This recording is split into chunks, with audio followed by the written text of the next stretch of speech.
दादाजी माजरत, मगर हम अपनी बेटी का निकाह आपके पागल बदकिरदार नवासे से नहीं करेंगे।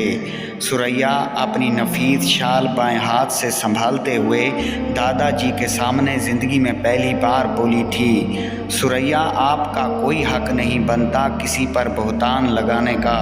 बोहतान, ये तो आप भी जानते हैं ये बोहतान नहीं, सच है। आपका लाडला नवासा जानी और पागल है। मैं अपनी पाकीज़ा बेटी को उसके निकाह में नहीं दूंगी। लहजा धीमा सा हुआ था मगर अटल था।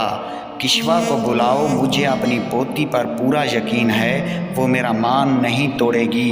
एक दफ़ा फिर मान और यकीन के बोझ में एक मासूम सिन्फ पिसने जा रही थी। वो एक आम सी लड़की थी। उसने भी ज़िंदगी में बहुत से ख्वाब देखे थे। उसने ख़ुद को संभाल कर रखा था। सियाह शाल से उसका सफ़ेद हाथ निकला।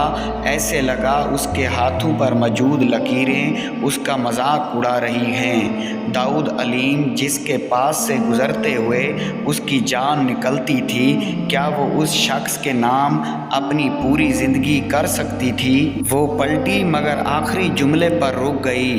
अगर मेरा बेटा जिंदा होता तो मुझे तुम्हारी मिन्नतें ना करना पड़ती। दादाजी गुस्से से बोले, छोटी बहू चुप रहो। दादाजी के गुस्से और बेबसी से लबरेज आवाज़ पर किश्वा का ज़ब्त टूटा। उसके बाबा का जिक्र ताबूत में आखिरी कील साबित हुआ। अगर कोई पूछे किश्वा फरीद की कमज़ोरी क्या है तो वो बिला झिझक फरीद जतोई का नाम लेती। निकाह के चंद मिनट बाद चेमगोइयाँ और सरगोशियाँ साफ सुनाई दे रही थीं। बड़ी हाजन बीबी बनती थी।